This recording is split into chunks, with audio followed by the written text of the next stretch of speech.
За ингээд дээд боловсролын шинэчлэл Багшийн хөгжил орнотын дээд боловсролын сургалтын байгууллагын сургалт эрдэмшлэгээний онол практикийн 6 дугаар хурлыг нээж өгнө хэмээн ховд сургуулийн захирал хадагтай сайн баяр таны хүндэглийг энэ төр өрж байна.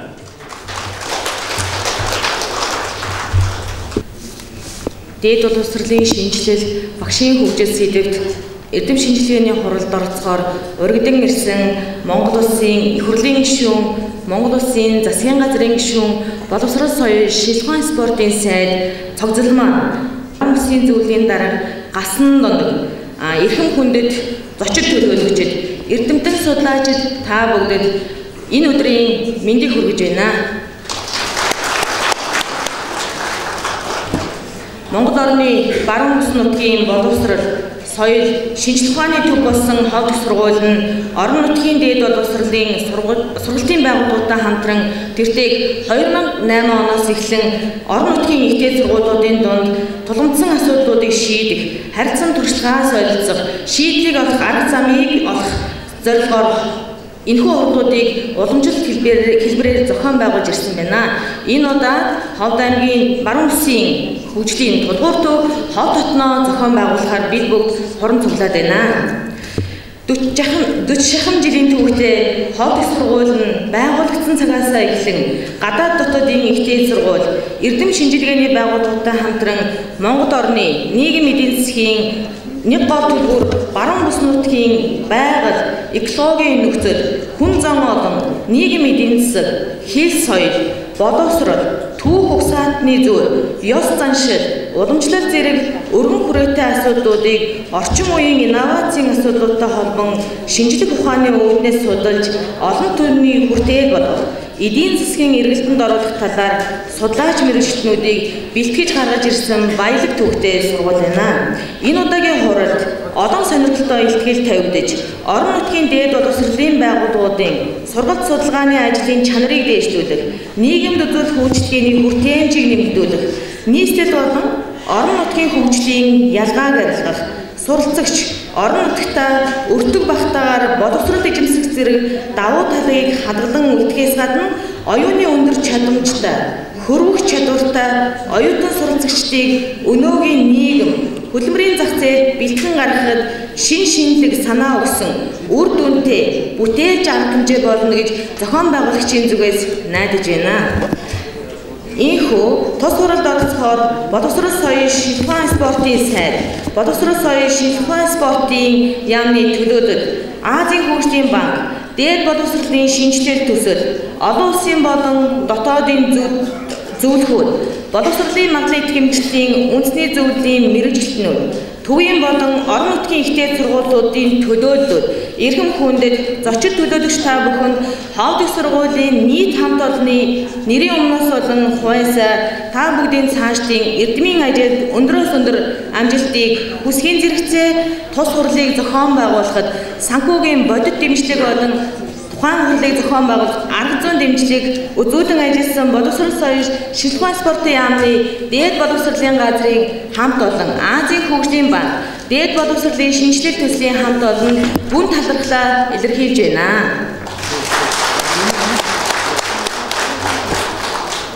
Ийхүү дэлхийн боловсролыг Монголдо хөгжүүлэхийн төлөө хамтдаа хөдөлмөрлөж, хамтдаа хөгжицгөөё.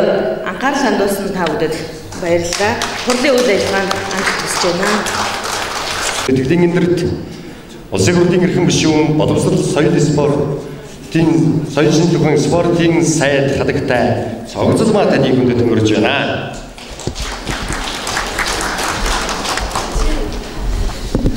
За сайн байцгаана уу? Та бүхэндээ энэ сайхан гэгээ өглөөний мэндийг хүргэе. Боловсрол соёл спортын яамнаас Азийн хөгжлийн банктай хамтран Монгол улсад 6 дахь удаага зохион байгуулж байгаа дээд боловсролын шинэчлэл, багшийн хөгжил гэсэн энэ сэдвээр зохион байгуулж байгаа хөдөө орон нутаг дахь ихтэй сургуулиудын үндсэндээ бид улсын зөвлөгөөнөө хийхээр та бүхнийг урьдсан ингээд та бүхнийг цаг зав гарган хүрэлцэн ирсэнд маш их баярлалаа гэдэг үгийг юуны түрүүн хэлхийг хүсэж байна. Монгол улсын дээд боловсролын ачааны хүндийг ялангуяа Монгол орны өөрийн гэсэн бас өвөрмөц онцлог, тархаа бутархаа нутаг дэвсгэртэй, газрын дор баялагтай, мал аж ахуй дагсан, газар тариалан дагсан, иргэдийнхээ амьдралд ойрхон дээд боловсролын үйлчилгээг хүргэх ажлыг нуруундаа үрж ажиллаж байгаа орон нутагт дээд боловсролын үр шимийг тарьж байгаа та бүхэнд бас боловсролын сайдын хуваар болон боловсролын яамныхаа хамт олонны өмнөөс бас талархаж байгаагаа илэрхийлж байна.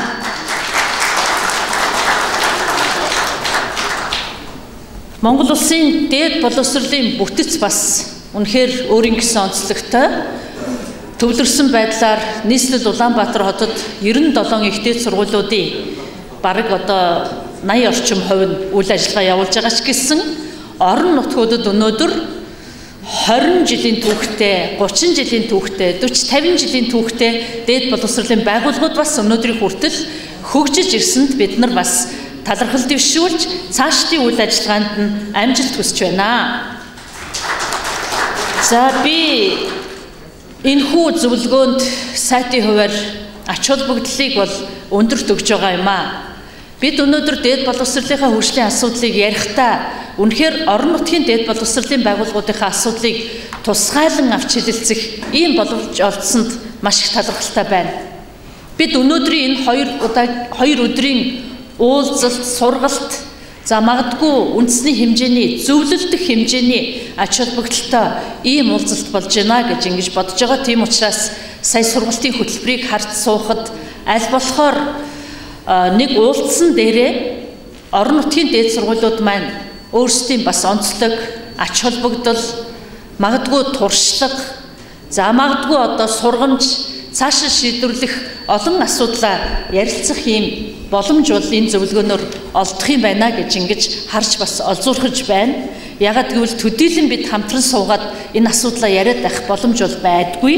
Тийм учраас би бас энэ тал дээр илүү их ач холбогдол өгч, ялангуяа оролцож байгаа манай одоо доктор профессорууд маань, эрдэмтэн судлаачид маань, орон нутгийн их дээд сургуулийн удирдлагаар ажиллаж байгаа багш нар маань энэхүү зөвлөгөөндөө ямар нэгэн байдлаар гадагш гарахгүйгээр ач холбогдол өгч, яг жинхэнэ утгаараа оролцож, манлайлж, магадгүй яг энэ зөвлөгөөний үр дүнд бид нар шат таксын хэмжээнд сургалтын арга зүйн талаасаа, багшийн хөгжлийн асуудлаараа, дэлхийн нийтэд юу болж байгаа гэдэг асуудлаар цогц бодлого, цогц ойлголттой буцаж та бүхний үйл ажиллагаанд их өөрчлөлт гаргасаа гэдгийг хүсэж байгаагаа би бас энд тэмдэглэн хэлхийг хүсэж байна.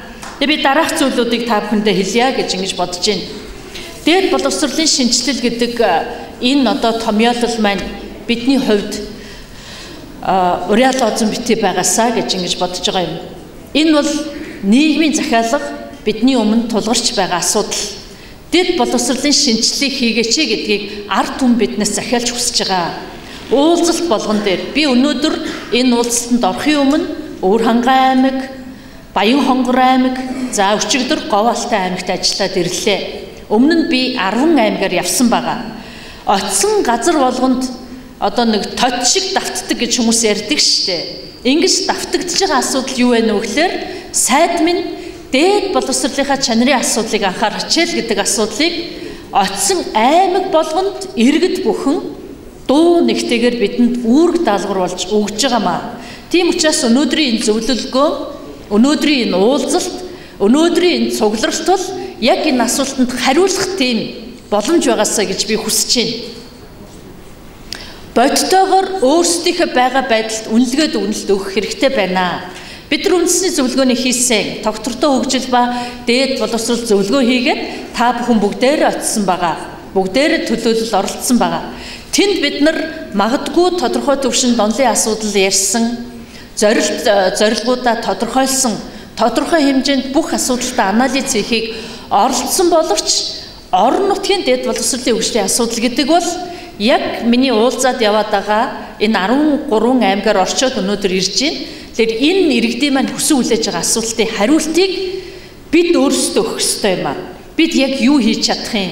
Юу нь болж байгаа, юу болохгүй байгаа юм? Орон нутгийн ихтэй сургуулиудын нүүр царай, байгаа байдал үнэхээр иргэдийн эрэлт хэрэгцээ, нийгмийн хэрэгцээг хангаж байна уу үгүй юу гэдэг дээр өнөөдөр бид яг энэ одоо уулзалтын цаана бол ярьж хариултаа гаргах ёстой. Энэ тал дээр та бүхнийг онцгойлон анхаараасаа гэж ингэж бодож байгаа. За багшийн хөгжил гэдэг асуудлыг бид нар дээд боловсролынхаа шинэчлийн салшгүй нэг хэсэг гэж магадгүй үндсэн суур хэсэг гэж ингэж авч үзэж байгаа. Тийм учраас өнөөдрийн 2 өдрийн зөвлөгөөнөө бид дээд боловсролын шинэчлэл буюу багшийн хөгжлийн асуудал гэж ингэж томьёолсон. Үнэхээр багшаа хөгжүүлж байж бид нар энэ тулгымдсан олон асуудлынхаа цаана үр дүнтэй гарнаа л гэдэг энэ агуулга. Тэгээ яаж хөгжүүлэх юм бэ гэдэг дээр та бүхэн үнэтэй бас онлын хувьд шинжлэх ухаанчаар за тэгээд арга замын хувьд орон нутгийн бэрхшээлтэйгээ хамтдаад энэ асуудал олон өнцгөөс нь хараасаа гэж би хүсэж байна. Багшийн хөгжил гэдгийг бид мөн л ялгаа байхгүй олон жил ярьсан дөө. Семинар зөвлөгөөн болгондоо ярьдаг. Тэгээ багш маань хөгжиж байгаа мó гэдэг асуултыг өөрсдөө тавих хэрэгтэй. Багш маань хөгжиж байгаа юу? Багшийн маань ур чадвар сайжирч чадаж байна уу? Багштай чиглэгдсэн цогц ямар хөгжлийн бодлогыг бид яамнаас болон орон нутаг авч үзэж чадаж байна вэ? Мэргэжил арга зүйн хувьд мэдээж хэрэг багш нартай тавьж байгаа шаардлага маань нэг байгаа боловч бид нар өнөөдрийн яг нийгэмд багшийн маань идэвх санаачлага сайн байна уу? Багш маань чармаалттай байж чадаж байна уу? Өөрийгөө өөрчилж чадаж байна уу? Багшийн маань хандлага өөрчлөгдөж байна уу? Багшийн маань мэргэжлийн ёс зүй мөн багшийн маань сэтгэл санаа өнөөдөр ямар байна вэ гэдгийг өнөөдөр бодтой хөрсөн дээрээ бууж бид нар ярилцаж бас гарах үр дүнгийн хамт төсөөлөлтөө болж зорилготой болж үйл ажиллагаагаа үнэлүү чиглүүлэх бодтойгоор чиглүүлэх шаардлагатай байна.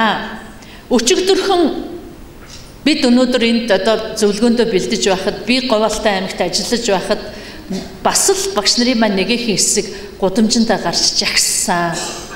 Тэд маань юу тавиад байна? Ямар асуудлыг тавиад байна? Яг жинхэнэ багш нарын маань төлөөлөл одоо тэр нөхдүүд дуу хоолой болж багш нарын маань хүсэж байгаа асуудлыг нийгэмд хүргэж тавьж чадаж байна уу? Үгүй юу гэд бид өнөөдөр багшаа тойрсон асуудалтай бид нар үнэхээр дэмжлэгийн хувьд ч эргэлт гаргах шаардлагатай байна. Бодлого үйл ажиллагааны хувьд ч эргэлт гаргах шаардлагатай байна. Бодтой хөрөнгө оруулалт дэмжлэгийн хувьд ч бид нар эргэлт гаргах шаардлагатай байна гэдгийг бид нар энэ олон асуудалтайгаа уйж бид нар харах үнэхээр нийгмийн шаардлага байна гэж ингэж бодож байна. Энд ч Монгол улсын гавьяат багш доктор профессор Бачлуун багш ирсэн байна. Монгол улсын доктор профессор Сэрэнжив багш ирсэн байна. Монгол улсын доктор профессор гавьяат багш Цэдэв багш маань ирсэн байна. Монгол улсын доктор профессор сэтгэл судлаач багш Мэгвар багш маань ирсэн байна. Эдгээр багшаа бид өнөөдөр сонсомоор байна. Үнэтэй үгийг нь сонсохоос гадна өнөөдөр яг тулгамдж байгаа асуудлаас та нар ингэвэл гарах гээд байна гэдэг гарц гаргалгаан дээр та бүхэн маань бидэнд бас үнэтэй зөвлөгөөгөө өгөөч. Бид өнөөдөр яг өөрсдийнхөө байгаа бодит байдал дээр харахаар ажиллаж байгаа бүтцийн маань хувьд, багш нарын маань хувьд, хандлагын хувьд нэг тийм бас буруу зүрүү хандлага их гарч байгаа юм байна гэж би бас харж байгаа. Би чулуухан одоо тодруулаад хэлэх юм бол одоо өөрийнхөө үгсэхдээ ийм хандлагаар бас системийн маань залхамж хатаа цаашаа зүг явж чадахгүй байгаад бас хүрч байгаа болов гэсэн эмзэглэл надад байгаа. Сайн залуучууд, сайн залуу багш нар ажиллаж байгааг үгүйсэхгүй. Гэхдээ насаараа судалсан 20-30 жил судалсан насаараа энэ системийн төлөө амьд түүх болоод явж байгаа багш нараа бид нар урьж цаг үргэлж цаг тутамд бид нар сонсож явах ёстой. Үүнийг бид орхигдуулсан байна. Нийгэмд ч гэсэн энэ залгамж байхгүй болсноос болж өнөөдөр төрийн ажлын залгамж байхгүй болоод хитрхи алдаан дээр суурилсан залуучуудын тоглолтоос болж өнөөдөр нийгэм бүхэлдээ шүүмжлэлт өртөж байгаа. Би бол ингэж харж байгаа. Энэ бол бодиттой байгаа зүйл гэж ингэж харж байгаа. Тийм учраас бид өнөөдөр үнэтэй бүхнээс холдож байгаагийн нэг шалтгаан бол энэ одоо багш нартайгаа хамт байж чадахгүй байгаатай байна гэдэг үгийг би бас багшийн хөгжлийг дэмжиж ярих гэж байгаа бол багшийнхаа залгамж халаан дээр энэ одоо өнгөрсөн дунд хойч үеийн алтан дундаж балансыг зөв барьж ажилласаа гэдэг үгийг би сайдын хувьар хэлэх гэж байгаа юм. Зарим сургуулиудад хэтэрхий хахамд багшаа гаргацсан дан залуучууд дүүрэн алдаатай ажиллаж байгааг өнөөдөр би харж байгаа. Тийм учраас өнөөдөр энийг та бүхэнд бас миний авч хэрэгжүүлэх бодлогын бас нэгэн хэсэг байна гэж ингэж хэлхийг хүсэж байна. За нийгмийн өмнө багш нар маань ямар үүрэгтэй юм бэ? Салбарынхаа өмнө ямар үүрэгтэй юм бэ? Орон нутагтаа бид ямар үүрэгтэй юм бэ гэдгийг онцгойлон авч үзээсэй гэж ингэж бас хүсэж байна. Өнөөдөр дээд боловсролын шинжилэл төслийн хүрээнд манай салбарт төсвийн хөрөнгө мөнгө маань хязгаарлагдмал. Тийм учраас бид орон нутагтаа очиод ажиллах, судалгаа хийх, шинжилгээ хийх. Бид өнөөдөр их холыг ярих дуртай л да.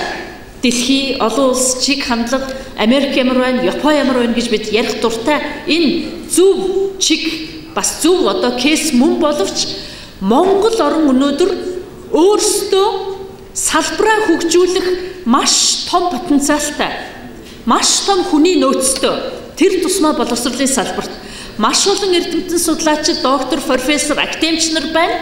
Тэднээсээ бид холдчиход одоо бас яаж хөгжих гээд байгааг би өнөөдөр ойлгохгүй байгаамаа. Хэтэрхий их хэлбэр дагах нь бол өнөөдөр алдахын шинж гэж би ойлгоод байгаа юм.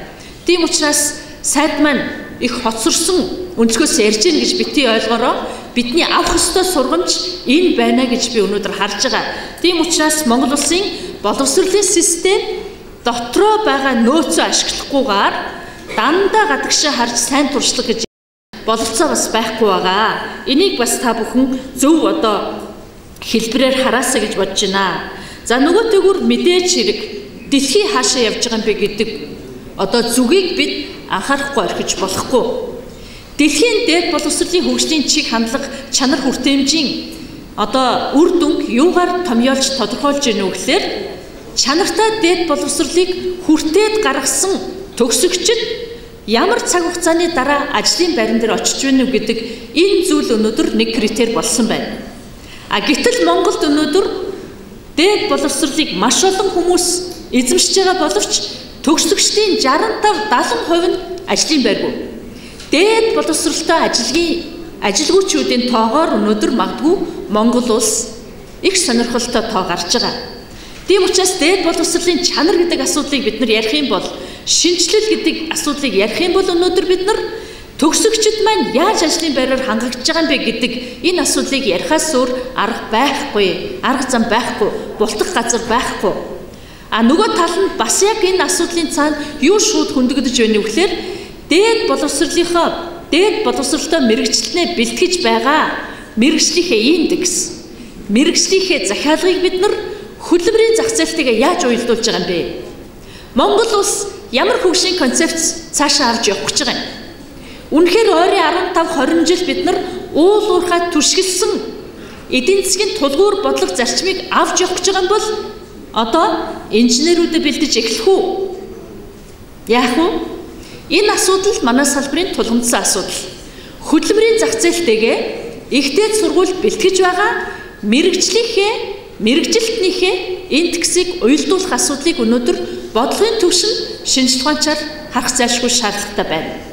Энэ бол та бидний өнөөдөр бас ярих ёстой асуудал байхаа гэж ингэж бодож байна. Би энэ чиглэлээр одоо илтгэл орох байхаа гэж ингэж найдаж байна. Нөгөөтэйгүр маш 97 дээд сургуулийнхаа бүтцийг аваад үзэхлээр бараг 30 гаруй их сургуультай болцсон. Их сургуультай болж байгаа бол их сургуультай болсон хэмжээгээр дээд боловсролын чанар яах ёстой вэ? Сайжрах ёстой. Маш олон ихтэй сургуультай болсон. Гэтэл дэлхийн улс орнууд нөгөө нэг тооноос чанарч шилжиж байгаа. Дэлхийн ихтэй сургуулиуд тооноос чанарч шилжиж байгаа. Бээжингийн их сургууль, Токио их сургууль гээд улсын нэр хаяг болсон ихтэй сургуулиуд нь өнөөдөр үнэхээр үндэсний хэмжээний боловсон хүчнээ бэлтгэхээс гадна дэлхийн боловсон хүчин бэлтгэх энэ концепц руугаа явж байна. Тийм учраас бид өнөөдөр их сургуулийнхаа тоо нэмээд магадгүй их сургуулиар шулуухан бас шүүмжлэлтэй хандаад хэлчих юм бол бизнес хийгээд их сургууль гэдэг нэр хаяг авчгаар л олон оюутантай болох гэж байгаа өнөөгийн тэр нэг ийм өнгөцхөн ойлголт хандлагаасаа өөрчлөгдөөсөө гэдэг үгийг би сайд болсон цагаас хойш хэлж байгаа. Чанартай цөөхөн их сургуультай ингээд одоо үнэхээр чанартай оюутан бэлтгэдэг, чанартай мэрэгчлэлтэн бэлтгэдэг ийм л ирээдүйг бид нар Монголын дээд боловсролын ирээдүй гэж харах ёстой юм аа. Тий, харах ёстой. За тийм учраас Монгол улсын одоо боловсрол соёлын спортын яамнаас дээд боловсролын чанарын бодлогыг хэрэгжүүлэх чиглэлээр яг одоогийн байдлаар 2 томоохон одоо арга хэмжээ авч тодорхой эхний үр дүнгууд гараа явж байгаа. За нэгдүгээрт нь оюутны хөгжлийн зээл гэдэг бодлогыг өнөөдөр Монгол улсын засгийн газар авч хэрэгжүүлсэн. Энэ бол сүүлийн шилжилтийн 27 жил дотор Монголын төрийн анх удаага оюутан дээлтэй, гэр бүл дээлтэй ийм цогц бодлого болж чадсан гэж ингэж үзэж байгаа. Яагад гэвэл арилжааны банкаар дамжуулж өнөөдөр оюутны суралцах зээлийг олгож байсан, тэр нь үр дүнгүй байсан. Тэр нь өнөөдөр маш олон хүн суралцыг гэхээсээ илүүтэй оюут зээлээ яаж төлөх үү гэдэг дарамтанд орж исэн зүйлээс Монголын төр өнөөдөр оюутнуудаа ангижруулж чадсан. Хүүгүү хамтран зээлдэгчгүй. За тэгээд ажлын байран дээр очисны дараагаар зээлээ төлөх ийм боломжийг бий болгож өгсөн.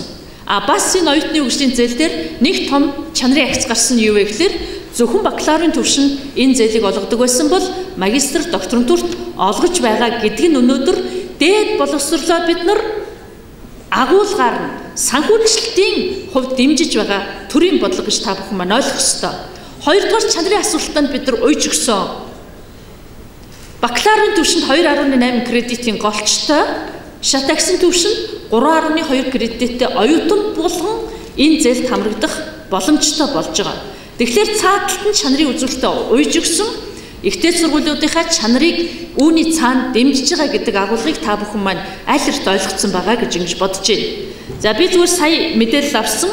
Энд сууж байгаа хөдөө орон нутгийн ихтэй сургуулиудад энэ оюутны хөгжлийн зээлээс 6000 гаруй оюутанд квот бид нар хуваарлсан байгаа энэ зээлийн сангаасаа. Хангалттай буюу 60-70% дэмжлэг үзүүлж байгаа гэсэн үг. Тийм учраас та бүхэн орон нутгийн ихтэй сургуулиуд санхүүгийн хувьд нөгөө оюутан зээлээ төлөхлөөр одоо мөнгө нь ордог биш. Үнэхээр оюутнуудынхаа энэ судалгаа, журам бүх юмных нь хувьд цогц шийдчих юм бол хичээлийн жилийг хэлэхэд 60-70% дэмжлэгээ аваад санхүүгийн хувьд тогтвортой үйл ажиллагаа явуулах ийм боломж ихтэй сургуулиудад бүрдэж байгаа шүү гэдгийг та бүхэнд хэлье. За хоёрдугаарт нь ихтэй сургуулийн чанарын хувьд оюутны элсэх босго оноог өндөрсгсөн. Ялангуяа төрийн өмчит дээд сургуулиуд дээр бид нар 480 хүртэл оноог одоо 480 гэсэн оноог тавьж өгсөн байж байгаа. Бид нар ямар нэгэн байдлаар шийдвэр гаргаж ээж магадгүй энэ шийдвэр зарим хүмүүс таалагдахгүй, ойлгомжтой. Таалагдахгүй ч байгаа. Над дээр ирж байгаа ихтэй сургуулийн хувийн ихтэй сургуулийнхан байгаа. Гэхдээ бид өнөөдрөөр амьдрах биш, Монголын дээд боловсролыг маргаашийн төлөө, дэлхийн дээд боловсролын чанарын төлөө алхам хийх үүрэг өнөөдөр цаг хугацаагаар оногдсон учраас би энэ хүн шийдвэрийг гаргасан. Өнөөдөр шүүмжлэлтэд өртөж магадгүй ч гэсэн тодорхой цаг хугацааны дараа дээд боловсролын чанар сайжраад ирэхэд тодорхой цаг хугацааны дараа би талархлын үг сонсно гэдэгтээ эргэлзэхгүй байгаа. Гэхдээ би талархлын үг сонсох гэж ажил хийхгүй, шинжилэл, өөрчлөлт хийх гэж ажил хийж байгаа учраас энэ босго оноог өндөргсөн. Хувийн дээд сургуулиуд, орон нутгийн дээд сургуулиудын одоо босго оноо маань 400 оноогоор байж байгаа та бүхэн мэдж байгаа. Би оюутны тоо гэхээсээ илүүтэй бид нар оюутны чанарт анхаарах ёстой. Хөдөө орон нутгаар ажиллаад явж байхад маш олон иргэд хэлж байна. Энэ чанаргүй олон дээд сургуулиа болооч гэдэг имийг. Тэгээд цааталт нь бас юу гэж хэлж байна вэ гэхээр ерөөсөө хүүхдүүд сургууль төгслөө дээд сургуульд ороод явна гэл одоо биднийг өрөнд оруулаад малаа барьцаанд тавиал ингээл одоо явдаг байна. Малчин хийх залуучуудгүй боллоо гэж. Дээрэс нь өнөөдөр мэрэгжлийн сургалтын байгууллагт элсэж байгаа оюутангүй болж байгаа. Бүгдээрээ толгой дараалан дээд сургуулийн. Энэ бол өнөөдөр сайн зүйл биш. Энэ өнөөдөр туйлшрал. Дээр үед чинь одоо би ч гэсэн санаж байгаа, энэ сууж байгаа маш олон хүмүүс мэдж байгаа. Улаан шугам гэж татчаад онц сайн сурдаг дээд сургуульд ороод дараагийн шатных нь техникумд ороод дараагийнх нь темст ингэж өнөөдөр функционал хэлбэрээр мэрэгжлийн сургалт үйлдвэрлэл буюу мэрэгжлийн хүмүүсийн зах зээл бас бэлтгэгдэж гарч хөдөлмөрийн зах зээлд хүмүүсээ бэлддэг байсан зөв тогтолцоо маань өнөөдөр алдагдсан байж байгаа. Энэ дээр бид нар өнөөдөр бас шүүмжлэлтэй хандахгүй болохгүй. За хамгийн төгсгөлд нь бид оюутнаа хайрлах ёстой. Оюутан гэдэг бол зүгээр төлбөр төлөгч биш юм аа. Дээд сургуульд элсэгч буюу төлбөр төлөгч биш. Оюутан гэдэг бол Монгол орны ирээдүйн капитал, Монгол орныг авч явах, хөгжүүлэх, бүтээгч байх ийм хүмүүс үнэтэй зүйл. Бид өнөөдөр төлбөр төлөгчийн төвшөнд оюутнаа харж болохгүй. Ирээдүйд ээж болох, ирээдүйд аав болох, ирээдүйд сэхэтэн болох, ирээдүйд элит болох оюутан бүрийн төлөө ихтэй сургуулиудын багш нар маань ажиллах ёстой. Харамсалтай шилжилтийн 27 жил бид нар өөрсдөө мэдхгүйгээр ялгууртай оюутандаа харьцдаг ийм системтэй болж өнөөдөр хүрсэн байна. Төлбөрөө сайн төлсөнд нь сайн үйлчилдэг, төлж чадаагүй оюутныг үзэн яддаг, хичээлээс нь хөөж гаргадаг. Энэ ямар систем бэ? Энэ ямар сургалт вэ? Энэ ямар багшийн ёс зүй вэ? Бид системээр энэ зүйлээс өнөөдөр татгалзах ёстой. Оюутан бол төлбөр төлөгч биш, оюутан бол ирээдүйн Монгол орны эзэн, ирээдүйн сэхэтэн, ирээдүйн эх орныг авч явах хүмүүс гэдэг сэтгэлгээгээр хандахгүй бол өнөөдөр бид оюутныхаа асуудлыг дэндүү их орхисон. Оюутан бүртээ ажиллахгүй байна. Төлбөрөө төлсөн оюутантай ажилдгаа гэдэг гомдлыг бол шудраг өдөөс харж агаад эцэг эхчүүд маань хэлж байгаа. Тийм учраас энэ ялзрал, энэ дороотлоос өөрсдөө бид нар өнөөдрийн энэ цаг мөчөөс эхлээд салах ёстой. Магадгүй бид өнөхөр тийм ялгаатай байдлаар оюутантай харьцаж байгаа багштайгаа бид нар өнөөдөр мэргэжлийн ёс зүй ярих ёстой. Ингэж бид нар дээд боловсролын шинэчлэл гэдэг зүйлээ боддоо ярихгүй бол хоосон илтгэл тавьж, хоосон чанар дотор амьдарсаар идэл Монголын дээд боловсрол чанаргүй гэдэг нэр хаягаа ард түмнээс авж байгаа юм аа нөхдөө. Тийм учраас энэ заалан цугласан та бүхнийг өнөөдөр энэхүү 2 өдөр маш ажил хэрэгч байж, маш их бүтээл сэтгэлгээтэйгээр өөрийнхөө хандлагыг өөрчлөхөөс эхлээд оюутантайгаа харьцах харилцаагаа өөрчлөх түвшин өнөөдрийн энэ 2 өдрийн бидний хамтран хийж байгаа энэхүү эрдэм шинжилгээний баг хурал маань үр дүнд хүрээсэй гэж сайдын хувьар та бүхнээсээ хичээлмүүлэн хүсэж байна. Бид дэлхийн Монгол иргэнийг бэлтгэх ёстой гэдэг орчин цагийн сэтгэлгээгээр дээд боловсролын шинжилгээг хийх ёстой шүү. Та бүхэндээ баярлалаа. Амжилт хүсье. Ихтэй сургуулийн захирлууд төлөөлөл та бүхэнд энэ өдрийн мэндийг өргөн дэвшүүлье. За өнөөдөр манай Ховд аймагт маш томоохон чухал арга хэмжээ болж байна. Тэр дундаа Монгол улсын хөдөөгийн аймагуудад үйл ажиллагаа явуулдаг ихтэй сургуулийн эрдэмтэн докторууд манай Ховд их сургуулийг түшиглэж боловсрол соёлын шин тухааны сайд нь өөрөө хүрэлцсэн гэж энэхүү арга хэмжээ хийж байгаа бол бас өндөр ач холбогдолтой үйл явдал болж байна гэж ингэж үзэж байна. За мөн Ховд их сургуулийн хувьд бол Монгол орны баруун бүс нутгийн боловсрол соёлын шин тухааны төв нь болсон ийм байгууллага. За орон нутгийн ихтэй боловсролын сургалтын байгууллагатай хамтран 2008 оноос эхлэн 2 жилд нэг удаа болдог энэхүү томоохон арга хэмжээг орон нутгатаа зохион байгуулж байгаад Ховд их сургуулийн удирдлага хамт олонд бас талархал дэвшүүлж байна. Та бүхэн холын зуутаа Ховд нутагт тавтаа сайхан морino. Та бүхний амжилт хүсье. Дугаар хурлыг удирдан даргалж явуулах эрхэм хүмүүсийг хүндэтгэн өргөх гэж байна. Та бүхнийхээ өмнө боловсрол соёлын шинжилгээ ухаан Спортын яамны агалган мэргэжилтэн Бадсайхан таныг урьж байна. Өнөөдрийн мэндийг хүргье.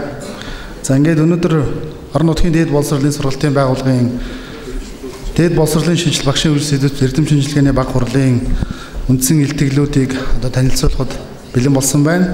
Эрхэм зочдыг бас энэхүү илтгэлүүдийг сонсноо хэмээрж байна. Ховд их сургуулийн хөгжил сэдвээр Ховд их сургуулийн захирал доктор профессор Сайн Баяр одоо илтгэл тавина. Ингээд Сайн Баярыг эндэрт төрж байна. Сургуулийн багшийн хөгжлийн хөтөлбөр бас мөн одоо түүнийг хэрэгжүүлэх арга замын талаар манай сургуулийн зүгээс бол илтгэл бэлдсэн байгаа. За тэгээд цаг нэлээд давч байгаа учраас багшийн хөгжилтэй холбоотой одоо хөтөлбөрийн мэдээллийг манай сургуулийн одоо сургалтын бодлого төлөвлөлт эрхэлсэн дэд захирал Нэмдорж багш тухайн одоо секцэн дээрээ илүү дэлгэрэнгүй ярих байгаамаа. За миний хувьд ерөнхийдөө одоо удамжлал болгон зохион байгуулагддаг 6 дугаар хурал энэ удаад Ховд их сургууль дээр одоо зохион байгуулагдаж байна. Ийм учраас сургуулийнхаа талаар одоо товчхон та бүгдэд мэдээлэл хийхийг хүсэж байна. Дараагийн одоо илтгэл бол ер нь манай орон нутгийн ихтэй сургуулиудын арга хэмжээ нь бол одоо 6 жил дараалал зохион байгуулагдаж байна. Олон ихтэй сургуулиуд маань бас ирж оролцдог байсан. Тэгээ энэ удаа бол манай Дархан уул аймгаас маш олон төлөөлөгч ирж энэхүү арга хэмжээнд бас идэвхтэй оролцох анхны алхмууд хийгдэж байгаад бол баяртай байна. Ингээд илтгэлийн нэр бол Дархан уул аймаг дахь ихтэй сургуулийн хөгжлийн өнөөгийн төлөв цаашдын зорилт сэдвэр бол манай сургуулиуд хамтраад бол илтгэл бэлдсэн байна. За манай хөдөө аж ахуйн сургуулийн Дархан хотын одоо ургамал газар тариалангийн хүрээлэнгийн захирал Нэргүй, шинжлэх ухааны технологийн сургуулийн Дархан салбар сургуулийн захирал Дэд захирал Батцэг, за мөн анагаахын шинжлэх ухааны сургуулийн Дархан дахь салбар сургуулийн захирал Баясгалан мөнх нар бол хамтарсан илтгэл бэлдсэн байна. За энэхүү илтгэлийг шинжлэх ухааны технологийн сургуулийн Дархан уул аймаг дахь салбар сургуулийн дэд захирал Батцэг та бүхэн тавина. Ингээ Батцэгийг урьж. Ерөнхийдөө та бүхэнд сая жижиг видео шот үзүүллээ. Өнөөдөр Дархан уул аймаг бол аж үйлдвэрийн бүс нутаг. За мөн одоо хөдөө аж ахуйн салбар бол нэлээд хөгжиж байгаа ийм одоо онцлог бүс нутаг байгаа. За энэ бүс нутагт бол үндсэндээ өнөөдөр ихтэйд боловсролын чиглэлээр 10 гаруй одоо төрийн болон төрийн 3 сургууль, хувийн ихтэй сургууль 3, мөн одоо мэргэжил сургалт үйлдвэрийн төв нийлээд бол 10 гаруй сургуулиас сургалтын үйл ажиллагаа явуулж байна. Өөрөөр хэлбэл энэ сургалтын үйл ажиллагаа явуулахдаа бол орон нутгийн хөгжлийн бодлогыг дэмжих зорилгоор мөн орон нутгийн эрдэм шинжилгээний байгууллагуудыг дэмжих зорилгоор шинжлэх ухааны технологийн дэвшлийг тодорхойлох зорилгоор мөн одоо сургалтын үйл ажиллагаа явуулж байгаагаараа онцлог. За тэгээд хэдийгээр бид ингэж сургалтын үйл ажиллагаа явуулж байгаа хэдий ч энд бол бас тухайн бүс нутагт маань бас тулгамдж байгаа асуудлууд нэлээдгүй байна. Өөрөөр хэлбэл бидний нэг тэргуунд яригдах элсэлтийн бодлоготой холбоотой асуудал байна. За мөн одоо багшийн хөгжлийн асуудлууд байна. Хөрөнгө оруулалтын асуудлууд байна. Гэхдээ бид зовлон ярихаас илүү бас болж байгаа, дэмжиж байгаа энэ асуудлыг бас одоо тавьж байгаа, мөн одоо дэмжиж байгаа энэ одоо төр захиргааны байгууллага мөн одоо боловсрол шинжлэх ухааны яам Азийн хөгжлийн банк бол баггүй одоо хөрөнгө оруулалт хийж байгаа бас их талархалтай илэрхийлэх нь зүйтэй гэж үзэж байна. За Батцэг захиралдаа баярлалаа. За дараагийн илтгэл доктортой хөгжил ба дээд боловсрол эзэмших шатлсан тогтолцооны өнөөгийн байдал. Говьалтай аймаг дахь анагаахын шинжлэх ухааны сургуулийн жишээн дээр за илтгэгч Банзагая захирлыг урьж байна. Өнөөдрийн сэдэв бол анагаах ухааны боловсролын шатлсан тогтолцоотой холбоотой зүйлийг та бүхэнд ярилцъя гэж бодлоо.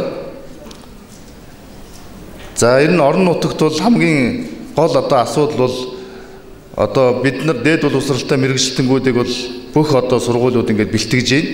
За тэдгээрийг мэргэжшүүлэх, мэргэжил олгох, за мөн чадвархжуулах чиглэлээр бол бас ихтэй сургуулиуд, ялангуяа төвийн бүсийн ихтэй сургуулиудын хувьд хангалтгүй ажиллаж байна. За тухайлбал за энд нэг зураг байгаа. За би тэрийг бол одоо динозаврын өндөг гэсэн ийм зураг байгаа. Тэгээд За жишээлбэл манай анагаахын сургуулийн хувьд бол одоо төмөр замын бүс дагсан одоо ийм одоо олон одоо анагаахын чиглэлээр сургалт одоо боловсролын одоо сургалт эрхэлж байгаа байгууллагууд байна. Одоо энэ доор нь үзүүлсэн байна. За гэхдээ энэ олон сургуулиудаас одоо бид хэд шатлсан сургалт явуулахад одоо тэдгээрийн сургалтын хөтөлбөр явуулж байгаа сургалтын арга барил зэрэгээс шалтгаалаад за мөн одоо төгсөж гарсан төгсөгчдийн сурлагын одоо төвшин голч зэрэгээс шалтгаалуулаад шатлсан сургалт явуулахад бол бэрхшээлтэй зүйлүүд их одоо ажиглагдж байгаа. Үүнэлт бол бид нар ийм дүгнэлт тавьж гиж байна. Ер нь бол энэ орон нутагт энэ одоо шатлсан сургалтын тогтолцоог цаашд гүнзгийрүүлэн судлах ийм шаардлага байна. За мөн шатлсан сургалтыг шилжилтийг ялангуяа оновчтой тодорхойлох ийм шаардлагатай байгаа. За мэрэгжлэр өсөн дэвжих системийг нэвтрүүлэх нь чухал байгаа. За мөн одоо сургалт судалгаа эрдэм шинжилгээ ажлын үр өгөөжийг улам бүр одоо мэдлэгтэй нь уялдуулж баялаг бүтээхэд чиглэх ийм чухал байгаа. Нэг хөтөлбөр нэг стандартыг бол бас мөрдөх нь чухал байгаамаа. Ингээд хүрэлцэн ирсэн та бүхэнд баярлалаа. За Улаанбаатар хотод 95 нь за орон нутагт бол 15 сургууль үйл ажиллагаа явуулж байна гэсэн ийм одоо тоон үзүүлэлтүүд байдаг юм байна. За энэ сургуулиудад суралцагчдын тоог авч үзэх юм бол 2003-аас 4 оны хичээлийн жилд нийтдээ улсын хэмжээнд 108,738 суралцагч байсан бол тэрний зөвхөн 99,916 нь орон нутагт суралцжээ гэж ихтэй сургууль суралцагчдын санаагаа хэлэхэд за орон нутгийн ихтэй сургуулиудыг хотгоноор хөгжүүлэх асуудал бас энэ дээр одоо чиглэлийн одоо чиглэл гэдэг баримтчиг байгаа тийм энэ баримтчиг дээр зохицуулснаар хотхны асуудал бол сургуулийн нэр хүндийг өсгөнө гэж харж байна. За бус нутгийн хөгжлийн онцлог хэрэгцээний судалгааны тулгуурлан тухайн орон нутгийн ихтэй сургууль коллежийн мэрэгжилтэн бэлтгэх чиглэлийг тогтоох улсын томоохон их сургуулиудын эсэлтийн хяналтын тоог бүс нутгийн ихтэй сургуулийн бүсэд бага байхаар хязгаарлаж бусад орон нутгуудад зөрүүг тооцож тогтоох замаар нөхөх асуудлыг судалж шийдвэрлэх одоо хэрэгцээ байна гэдэг асуудлыг хөндөж анхааран сонссон та бүхэндээ баярлалаа. Орон нутагт ихтэй сургуулиудын өнөөгийн байдал хөгжих хэрэгцээ. За боловсролын хүрээлэнгийн дэд захирал нэм цэрэнгойг урьж байна. Дээд боловсрол эзэмших нь тухайн төгсөгчдөө төдийгүй нийгэмд ихээхэн ашиг тустай нийгмийн үйлчлэгээ гэдгийг бол одоо бид хүмдэн. Монгол улсын хувьд дээд боловсралтай хүний боловсролын өгөөж нь дэлхийн бусад өндөр хөгжилтэй орнуудын нэгэн адил бас нэлээд өндөр үзүүлэлттэй байгаа. За манад энэ хичээлийн жилд ихэд 96 ихтэй сургууль 160 мянган оюутан суралцж байгаа. Эдний 9% нь орон нутаг дахь ихтэй сургуульд, 91% нь Улаанбаатар хот дахь ихтэй сургуульд суралцж байгаа юм. За орон нутаг дахь ихтэй сургуульд суралцах нь оюутны хувьд амжиргааны бага зардлаар суралцах боломжтойгоос гадна цаг ашиглалт сайн байх, Монгол ёс заншил ах уй, сургууль, багшийн халамжид ойр байх зэрэг олон даваа талтай. Орон нутаг дахь ихтэй сургуулиуд нь тухайн орон нутгийн соёл, эдийн засаг, боловсон хүчний нөөц, чанар, хүн ам зүйн бодлогод бол маш их чухал үүргийг бол гүйцэтгэж байдаг. За гэтэл сүүлийн жилүүдэд одоо жил ирэх тусам орон нутаг дахь ихтэй сургуулиудын оюутны тоо одоо улам буурч энэ орон нутаг дахь ихтэй сургуулиудын оршин тогтнох үндэс бас оршин тогтноход нэлээд асуудал үүсэж байгаа. Энэ байдал дээр одоо учир шалтгааныг тодруулах үүднээс цаашдаа ямар гарц одоо гаргалгаа байна вэ гэдэг үүднээс бид Монгол улсын одоо холбогдох хууль, бодлогын баримт бичгүүд, боловсрол соёл шинжилгээ ухаан спортын яамны статистик, боловсролын салбарын мэдээллийн сандах мэдээллүүд, ихтэй сургуулийн элсэлтийн бодлого хөтөлмөрийн зах зээлийн уялдаа, орон нутаг дахь ихтэй сургуулиудын өнөөгийн байдал, зарим одоо мэрэгжлийн багшлах боловсон хүчний асуудлууд дээр одоо дүн шинжилгээ хийж үзсэн юм аа. За дээд боловсрол бол нэлээд дээд боловсралтай хүний боловсролын өгөөж нь бол нэлээд өндөр байна. Ер нь дэлхийн эдийн засгийн хамтын ажиллагаа хөгжлийн байгууллагын судалгаагаар 2013 оны байдлаар 25-аас 64 насны ажиллагчдын дунд одоо судалгаа хийж үзэхэд бүрэн дундаас доош боловсралтай хүний 55% нь, бүрэн дунд олон мэргэжлийн боловсралтай хүмүүсийн 73% нь, харин дээд боловсралтай хүмүүсийн 83% нь ажил эрхэлж байна гэсэн мэдээ байдаг. За тэгээд энэ орон нутаг дахь багш бэлтгэх, эмч бэлтгэх гэдэг би энэ хоёр сургуулийг аваад үзсэн байгаа. Бас сургуулиудаас уучлаарай. Яагаад тэгэхээр орон нутаг дахь боловсон хүчний гол цөм нь бол багш эмч байдаг. Багш эмч хоёр үнэхээр чанартай сайн байхад бол бас орон нутагт төдийгүй Монгол улсын хөгжилд үнэхээр хэрэгтэй юм а гэдэг үднээс Ээшт өндөр оноо авсан одоо оюутныг орон нутаг дахь ихтэй сургуулиудад суралцахад төлбөрийг нь төрөөс даадаг болвол яасан юм бэ? Энэ 650-аас дээш оноотой хүүхдийг багш бэлтгэх сургуульд элсвэл төлбөрийн төрөөс дааж байгаа. Гэвч тийм хүүхдүүд мөн бис хэлсэж байгаа. Энэ нь эргээд орон нутагт очиж ажиллахгүй байгаа мó гэдэг ийм хандлага байгаа учраас орон нутаг дахь ихтэй сургуульд орон нутаг дахь багш эмч бэлтгэх ихтэй сургуульд суралцж байгаа хүүхдүүдийн төлбөрийг төрөөс даах юм тусгаалсан бодлого бариач гэсэн юм санал одоо төрүүлж байгаамаа. За мөн одоо орон нутаг дахь ихтэй сургуульд нийслэл болон өөр аймгаас элсэн суралцж байгаа оюутны байрыг нь одоо оюутны байрын төлбөрт хөнгөлт үзүүлэх, за хөдөө орон нутагт ажиллаж байгаа багш нар цар тутам ус нутгийн нэмэгдэл олгох. За тэгээд гэх мэтээр одоо ийм саналуудыг төвшүүлж байна. За ингээд баярлалаа анхааран сонссон. Нийт оролцогчдоо өдрийн амгалан айлтгая. За дээд боловсролын сургалтын байгууллагын сургалтын чанар эсрэг төгсөлтийн дүнгийн мэдээлэл харьцуулсан судалгаа гэж ийм ажил боловсролын үнэлгээний төв дээр 2014, 15, 16 онд 3 жил дараалан хийгдсэн.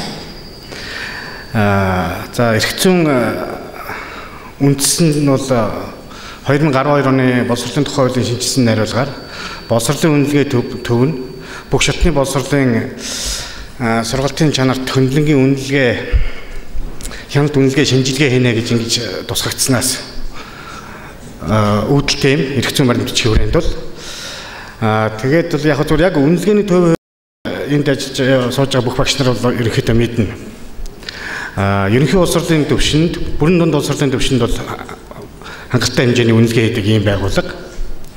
Анх бол үйл ажиллагааны гол чиглэлд үндсэн одоо чиглэл цөм нь бол эсэлтийн ерөнхий шалгалт.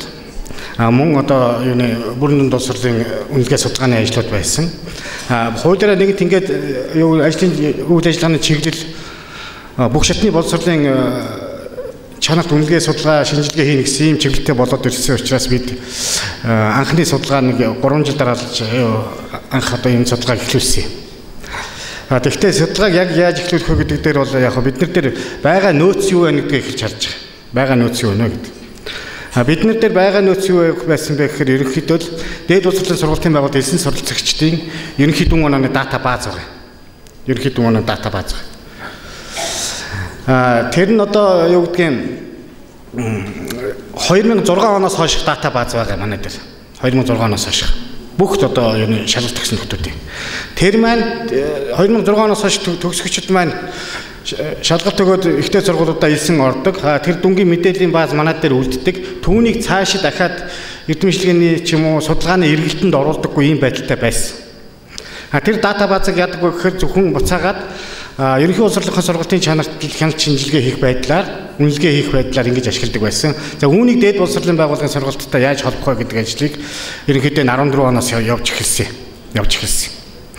Тэгээ эндээс бол яг янз бүрийн тодорхой үр дүнгууд бол гарна. За эндээс сайн харагдахгүй юм байна. За судалгааны ажил бол 5 чиглэлээр хийгдсэн. Хамгийн нэгдүгürt юу вэ гэхээр юуны 2-р курс сурж байгаа суралцагчдын дүн оноог анх сургууль тухайн мэргэжлийн ангид хэлсэн суралцсан дүн оноотой харьцуулах судалгаа. Өөрөөр хэлбэл одоо их сургуулийн Нягтлан бодох ангид суралцж байгаа хүүхэд бол заавал дээд математик гэсэн хичээлээр үндсэн сургуульд эсэж орж байгаа. Математик гэсэн хичээлээр. Тэгээд тэр математик гэсэн хичээлдээ шууд хамааралтай судалж байгаа хичээл нь юу вэ гэхээр их сургуульд ороход дээд математик гэсэн хичээл байна. Тэгээ энэ хоёр хичээлүүдийн дүнгийн хоорондын хамаарал ямар шихэн байд юм бэ гэсэн нэг судалгаа байна. Эхний судалгаа. За энэ бол тэгтээ бол яг судалгааны ажлын гол цөм нь. гол зөв. Хоёр дахь нь болохоор мөн ялгаагүй тэр суурилж ирсэн сургуулийн хичээлийн дүнг төгссөний дараах дипломын дүнгтэй харьцуулсан судалгаа байгаа. Тэгэхдээ дипломын дүнгийн бид нэр авч үзэхдээ яах вэ гэхээр яг мэргэжлийн хичээлүүдийн дүнгийн дунджийг авч байгаа. Зүгээр мэргэжлийн бос хичээлүүдийг нь ялгаж яагаад цэвэрлж яагаад. За ингээд хоёр дахь чиглэл нь. За гурав дахь нь болохоор дээд боловсролын сургалтын байгууллагын суралцагчдын төгс хангийн оюутнуудаас асуулга судалгаа авсан. Төгс хангийн оюутнуудаас. За энэ төгс хангийн оюутнуудыг онцлог нь юу вэ гэхээр оюутнуудын хувьд 4 жил тухайн хөтөлбөрөөр суралцж байгаа. 4 жил суралцж байгаа. Өөрөөр хэлбэл хөтөлбөрийнхөө сайн муу би ямар хөтөлбөр сонгоод ирсэн суралцсан. Алдаа оноотой тал юу вэ гэдгийг ерөнхийдөө бүрэн багцаатай болцдог. Доод курсынхаа оюутнуудыг бодвол бүрэн багцаатай болцдог. Тэднээс чи энэ хөтөлбөрт сонгон суралцаад сэтгэл ханамж ямар байдгийг бэ гэдэг чиглэлийн асуулга судалгаа авсан. Нэг олон ч асуулга байхгүй. Ерөнхийдөө нэг 10 удаа асуулгатай, гол төвлөрч асуусан 10 удаа асуулгатай. За дөрөв дэх чиглэлийн судалгаа нь болохоор юуны багшлах хүний нөөцийн судалгаа бий. Хүний нөөцийн судалгаа бий. Мэргэжлийн анги танхимууд, мэргэжлийн тэнхимүүд ямар багштай байдгийг бэ гэсэн ийм судалгаа байна. За тав дахь чиглэлийн судалгаа нь болохоор багш нарын санал асуулга гэсэн ийм 5 чиглэлээр судалгаа авсан. За эхний судалгаанд за эндээс тоо баримтууд бол за яг юуны тавгдын юу гар дээр ирсэн эмгэтгэлдүүдэд тоо баримтууд тодорхой байгаа. Би эндээс ч бас сайн ялгаж харахгүй байна. Гэхдээ бол за ингээд ийм 5 чиглэлийн судалгаа авсан. Анхны жилийн судалгаа бол нягтлан бодох бүртгэл Монгол хэл математикийн багш ангаах ухаан гэсэн ийм мэргэжлийн чиглэлээр явагдсан. Эхний жилийн судалгаа. Хоёр дахь чиглэлийн судалгаа болохоор инженерчлэл технологи гэсэн чиглэлээр явагдсан. Гэхдээ үндэсний хэмжээнд суралцж байгаа ер нь бүх сургуулиудыг хамруулна гэж байгаа. Гурав дахь чиглэлийн жилийн судалгаа болохоор эрх боловсролоор, эрх зүйн төрийн захиргааны боловсролоор судалгааг явуулж авч явуулсан. За тэгээ энэ ерөнхийдөө судалгааны ерөнхий юунууд за эндээс нэлээд олон тоонууд харагдана. За энэ дэдийн бүсгийд болохоор юуны энэ бүсгийд судалгааны яалаа. Энийг орсон гормсны судалгаанд хамт мэргэжлийн чиглэлээр бүрдүүлсэн. За энэ бол эцгээр дахнаар унжин гэсэн. Ахнаар унж. Өөрөөр хэлбэл физик санаа биш. Ахнаар унжиж бүрдүүлэх хамгийн тухайд экономик бүрдүүлэх мэргэжлийн чиглэлээр төрийн сургуулийн судалгч ахнаар унж 36. Төрийн сургуулийн сургуулийн ахнаар унж 21 авсан. 21. Тэгээд шууд хамааралтай судалж байгаа хичээлийн дунджийг үзэхээр төрийн сургуулийн экономик бүрдүүлэлт 13.2 төрийн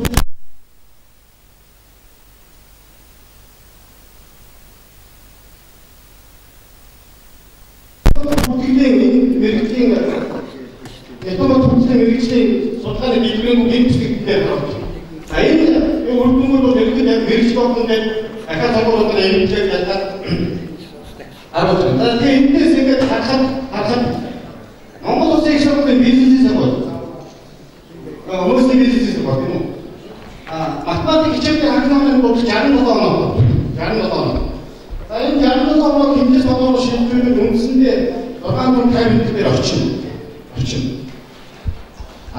Хамгийн бага анхны оны дундчтай бизнес сургууль эдийн засгийн бизнес үнсэндээ зурсан сургууль. Хамаг бүрдүүлж байна. Эдний офисчдын анхны дунд 14 оноо. 14 оноо. Тэгээ эндээс нөгөө дөрөв ядаж шалтгаан онцлог нь юу гэхээр мөсийн 60 оны дундчтай хэлсэн хүүхдүүд маань дээд математик хичээлдээ 70.9 сүлжээтэй дээд математик хичээлийг хаасан байна. Одоо ойлгомжтой. Угсрал чи 60 оны дундчтай анхны сайн хэмжээнд орж ирж байгаа шүү дээ. Ингээд хэмжээ санаагаар 650 оны гэж байна. Эртний одоо энэ цэвэрсэн дээр болоод энэ нөхөр 85.2 гэсэн үг. 16 оны дундчтай бүгд 85.2 гэсэн дундчтай хатаасан. Тэгээд энэс бол их тодорхой яагаад өөр энэ хүмүүсийн бизнес сургуулийн зөв 5.9 байна. Энэ сүлд сургуулийн зөв 11.2. Тэгээд энэ бол одоо мэдээд ашигласан тоолтой юм. Мэдээд тоолтой. Тэгээд энэ сэдвийн тоолын график өгч байна. Тэгээ энэ судалгаанд яг бид нэг сургуулиудаас мэдээлэл аваад өөрөөр байгаа юуны дата дээр байгаа бүрдлийн дугаар хүмүүс хөөгөө тэгээд ингээд анхны онлайн хүмүүсийн дата ингээд ататын хөшгийн томын томын бодлогчтой ингээд хариулаад явах бол энэ үйл төрийн болон төрийн устдын сургуулиуд дээр харт байдаг мөн хандлага хийж төрийн сургуулиуд нь шаардлагатай шүү дээ. Шаардлагатай. Төрийн сургуулиуд шаардлагатай. За энэ гэдэг эсрэг төсөлтийн хувьд Батлан сургуулийн бол 220 өдөр. Өөрөөр хэлбэл 14 оны хичээлийн хийсэн байдаг 220 өдөр нь 18 оны хичээлийн төгснөөс.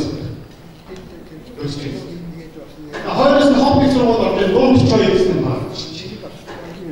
За тэгээд Чинтхааны нэг сургууль 112 байна. За хамгийн бага хэмжээний бол татган гэдэг бол. То өөр төсөлд төсөж байна. То өөр их. За энэ дээр одоо юу гэх бидний хувьд энэ одоо төвхөн гэсэн тийм байдаг хангалттай байна. Ер нь бол Батлан төвшин товчлогчдын оюутны шийдэл төлөвлөгөө хаач байдаг. Хаач. Гол нь аль бүлтгийг аль сургуулийн нэрвэж одоо юу гэдэг шийдэл байгааг энэ өдрөөр хааж. Гомч Монгол улсын сургууль. Өөрөөс нь хатнаар гаргасан байна. Аны яг төлөвлөгөө яг энэ тэр эсвэлтийн бүхэн бидэд ийм эрдэнэлтэй сургалтын сургалтын бүхэн мэдээлэл болж байна. Энэ цаашлын юунээр хүсгэгдэн дээр олон эрдэнэлтэй сургалтын сургуулиудын 9 оюутны үндсэн хичээлийн томчид төгсөгчдийн томьёо бүгийн бодлоготой харуулсан байна. Хамгийн бага бодлого гэж газар бол хүмүүст хийж байгаа олон улсын хэрэгцээ байна. Хамгийн өндөр төлөв өгч байгаа сухад байж байгаа. Тэгээд ихтэй болсон нэг засаг шийдэл тусаан гэх юм авчиж байгаа. За судалгааны нэг хүүхэн үлдсэн. Мэргэжлийн чиглэлээр сургуулиуд эсэж таамаглалын дундаж хамгийн өндөр бага өдрийн төлөв маш их байна. Бид түрүү хэлсэн тийм ээ. Хүмүүсийн бизнес сургууль байгаа. Математик хичээлийн дугуйн багтаа эсэжтэй Дээд бодолтой хичээл амжилт өндөртөө өндөр өгч байна. Энэ сургуулийн чанар үзүүлээ. Сургуулийн чанар үзүүлээ. Математик багтаа эсэж хэсгийн шууд хамаатай Дээд математикээр өндөр. Энэ нь мэрж болтой. Анаатай энэ дээр яг яштай хамаатай иргэд анаахын энэ дээр хамаатай өндөр тийм санаад суулгаж байна. Дипломын боловсролын мэргэжлийн хичээлийн боловсролын ялсан хоорондын харилцааг баг мэргэжлийн хичээлийн боловсролын арай хатуу шаардлагатай өндөрлсөн. Аюул бас боломж юм. Өөрөөр хэлбэл мэргэжлийн хичээлийн боловсролын төрийн чөлөөний боловсролын сургуулиуд дээр бас арай шаардлагатай өндөрлсөн мэргэжлийн боловсрол. За төрийн боловсролын сургуулиудад өнгийн хүчтэй өөрөөр хэлбэл өндөрлөе гэж. Өнгийн хүчтэй нэмээд бодох үзэг мэргэжлийн ажлын сургалтанд байр тохиолдож байна. Эсэгчдийн хүмүүний дундаж сургуулийн амжилттай иргэнших жагсаалт болно. Эсэгчтэй нь шүү. Одоо юу гэдэг түрүүн хүмүүсийн эдийн сургууль 60 доор болжтой хүүхдүүд Иесус маань энэгээр нэг ер нь яг нэг эсэгчтэй дундаж сургууль иргэнших жагсаалт болохоор байгаа бол харин ярьшил шалгуулсан хичээлээ шууд хамааралтай судалсан хичээлийн дүнгийн дундажтай харьцуулсан жагсаалт анхны жагсаалт баг эсэргээрээ өсөж байна. Тэгэхээр юм яг гэсэн юм ээ. Төрийн боловсролын сургуулиуд нэг багш олон хичээл даасан сургалтчийн үнэхээр нэг гэрээ хэд өндөр эсвэл хэцүү байх болж байна. Тэгээд энэ ашиглалтын судалгааны хэрэгслээс нэгээд бүтээл гарч ирдэг. Тухайн сургуулиуд төгссөн сургуулийн сургуулиугаа тухайн сургуулиудаа ашиглаад үлддэг. Тэгээд энэ төрийн боловсролын сургуулиуд энэ ажлыг ажилладаг. Нэг багшийн иргэдийг өгүүлж аваад сургуультай үлддэг. Тэр бол яг энэ дээр ерөөсөө энэ бороо гэдэг хийж байгаа юм биш. Ихтэй нэг нэг багш иргэдийг өгүүлж аваад сургуультай ахад ашиглаад үлддэг. Тэгсэн ахад хамтж байгаа. Энэ бол багшийн өгүүлжтэй сургуулийн чанарчдыг яг зөвхөн илүү өдөргээд байсан юм байна. Цааш авчаад гэрэл хар хэмжээ гэдэг. Энэ нь өсвийн хэмжээ байна. Дээд боловсролын сургалтын байгууллагын сургалтын чанарын судалгаанаар дамжуулан хийж үзснэ гэдэг. Дайвагт өсвийн хэмжээ. Гэхдээ энэ жил бол манаас шийдэл одоо дээд боловсролын гадагтай ажилласан яг хийж багшийн чиглэлээр өндөгийн судалгаа хийгээд судалгаа яг яаж хийх тохиолдож байна. Төгсөлтийн дараа судалтын нэгдсэн шаардлагыг авч явуулна гэдэг. Энэ бол яг бидний төсөөлөл байна. 12 дугаар төгссөн нөхөд нэгдсэн шаардлагаар эдгээр болж байна шээ. Эдгээр бол төгссөн нөхөд нэгдсэн бол шаардлагаар дараа шиг биш байна. Магистрийн доктор биш. Энэ нэгдсэн шаардлагаар доктор боломж юу бас шаардлагатай байна. За дээд боловсролын сургалтын байгууллагын судалгаачдын хандлага төвч судалгааны амжилтын өөрчлөлтийн судалгааг хийж явуулна гэсэн. Энэ дээр байна. Тогтж байгаа ихтгэлийн сэдвийг та бүхэн харж байна. Тэгэхээр өнөөдөр 6 дугаар хурлаа хийж байгаа энэ хурал маань ямархуу түвшин зохион байгуулагдаж хөгжиж ирсэн юм бэ? Энд одоо биднэрт ямар алдаа, дутагдал, ахиц дэвшил байсан юм бэ гэдгийг хүргэх зорилгоор тодорхой хэмжээний статистик мэдээллүүдийг бас та бүхэнд хүргэж байна. За энэ хурал маань хамгийн анх одоо 2008 онд 1-р хурал маань энэ сэдвийн дор зохион байгуулагдаж байсан. За мөн 2-р хурал маань одоо хурлын сэдвүүдийг харуулж байна. Тэгэхээр хурлын сэдвүүд маань одоо ийм сэдвүүдтэйгээр зохион байгуулагдаж байсан байна. За өнөөдөр одоо 6-р хурал маань болж байна. Тэгэхээр 10 жилийн хугацаа өнгөрсөн байна. Тэгэхээр бид нар энд одоо хөрөнгө мөнгө зараад хамтарч нэгдээд ажиллаад хурлаа зохион байгуулад явсан ийм 10 жилийн түүх өнгөрсөн байна. Тэгэхээр энэ хугацаанд бид нар одоо энэ хурлаас биднэрт ямар одоо үр дүн ирж исэн юм бэ? Ямар ач холбогдол өгж исэн юм бэ гэдгийг бас бид нар эргэн харах нь зүйтэй гэж үзэж байна. За тэгэхээр энэ дээр одоо ерөнхийдөө энэ хурлыг одоо бас ихтэй сургуулийн нэг систем гэж үзэх юм бол тэр системд нөлөөлж байгаа нэг жижиг дид систем гэж үзэж болно. Тэгэхээр энэ системийн хөгжлийн хувьд одоо ингээд 5 циклийг өнгөрөөгөөд одоо 6 дугаар циклээрээ хурал маань ирчихсэн явж байна. За хурлын чиглэл цар хүрээний хувьд авч үзэх юм бол одоо энэ хурлын одоо ерөнхий чиглэлүүдийг бас янз янзаар томьёолж ирсэн байгаа. Тэгэхээр энэ дээр 1-р хурал дээр жишээлбэл одоо бүсийн эрдэм шинжилгээ онл практикийн баг хурлыг зөвхөн баруун бүсийн сургуулиудын одоо зохион байгуулж исэн хамрах хүрээнд харагдаж байна тийм ээ. За 2-3 дугаар хурал бол онл практикийн баг хурал нэртэйгээр зохион байгуулагдж исэн байна. За 4-5 дугаар хурал дээр болохоор эрдэм шинжилгээний баг хурал сургалт хэлбэртэй зохион байгуулагдсан. Тэгээд эндээс дурдах нэг онцлог бол 4-р хурлаас эхлээд хамтарсан одоо сургалтыг хамт зохион байгуулж ирсэн байгаа. За бас нэг онцлог нь бол энэ 4-өөс 6 дугаар хурал дээр одоо боловсролын асуудал эрхэлсэн төрийн захиргааны байгууллага, дээд боловсролын шинжилэл төсөл болон одоо орон нутгийн ихтэй сургуулиудаа хамтын ажиллагаатай байдаг байгууллагууд оролцож ирсэн явдал нь бол манай хурлыг бас тодорхой шин түвшинд гаргасан гэж үзэж болно. За хурлуудын онцлогуудыг бас та бүхэнд танилцуулахаар бэлдсэн. За эхний хурлын маань одоо асуудал нь яагаад энэ хурал одоо анх одоо зохион байгуулагдах болсон юм бэ гэдэг асуудал байна тийм ээ. Тэгэхээр энэ ховд их сургуулиас санаачлан бидний одоо яг одоо сургалт үйл ажиллагаагаа зохион байгуулж байгаа энэ 90 үе маань одоо ямар түвшинд ирчвэ? Энэ одоо нөхцөл бид нар яаж ажиллах юм бэ гэдэг асуудал тулгарч ирсэн байдаг. Нэгдүгээр тэгээд сургуулиуд тусдаа үйл ажиллагаагаа явуулахад бас хүндрэлтэй болж ирсэн байдаг. За мөн хөдөө орон нутгийн ихтэй сургуулиудын одоо төвөөс аслагдсан байдал бас энд нөлөөлж байна. Тэгээд тухайн үеийн бас их сургуулиудын хөгжлийн төвшин байгаа. Тэгэхээр энэ төвшнөөс бид нар одоо энэ шинэ нийгмийн орчинд яаж хөгжих ёстой юм бэ? Энийгээ бас хамтран ярилцъя гэдэг үүднээс энэ хурлыг анх одоо санаачлан зохион байгуулсан байдаг. За тэгээд энийг ийм шинэ зам дээр ирсэн учраас энийг бид нар хилцхэн зүйтэйгээд тэгээд энд нэг 3 сургууль нэгдэж энэ хурлыг анх санаачлан зохион байгуулсан байдаг. Тэгэхээр одоо санаачлагчаар нь бол ховд их сургууль, за хамтран зохион байгуулагчаар энэ 2 сургууль ажилласан байгаа. За тэгэхэд энэ тухайн үед энэ одоо хурлыг одоо санаачлахад манай тухайн үеийн үед ховд их сургуулийн эрдэм шинжилгээ гадаад харилцаа хамтарсан эрхэлсэн дээд цагирлаар ажиллаж байсан Монгол Улсын гавьяа тогтч Цэдэв багшийн маань санаачлага бол байсан гэдгийг нь бол дурдхан зүйтэй Цэдэв багштаа баяр хүргье. За мөн тухайн үеийн одоо манай сургуулийн удирдлагуудын багаас одоо энэ хурлыг санаачлан зохион байгуулсан байдаг юм аа. За тэгэхээр энэ хуралд ямар сургуулиуд нэгдсэн бэ гэхээр одоо энд харагдаж байна тийм ээ. Бидэнтэй нэгдэж одоо асуудал бэрхшээл ололт амжилтаа хуваалцсан ийм хурал одоо зохион байгуулагдаж байсан. За мэдээж үйл ажиллагаа зохион байгуулахад одоо хамгийн чухал асуудал санхүүгийн асуудал гэдэг. Энэ дээр одоо хурлын зохион байгуулалтын асуудлыг бол ховд их сургууль санхүүгийн бүрэн дааж исэн.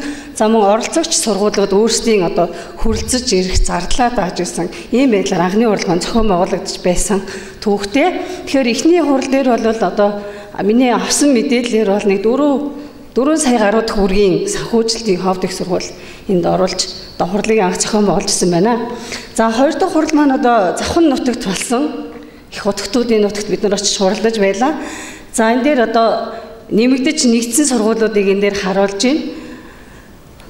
За энэ дээр бас нэг онцлог нь юу юм бэ гэхээр энэ хурал дээр энэ Азийн хөгжлийн банкны дээд боловсролын мэргэжлийн боловсролыг чадваржуулах техникийн төслийн техникийн тусалцааны зөвлөх баг энэ Завхан аймагт ажиллаж байсан.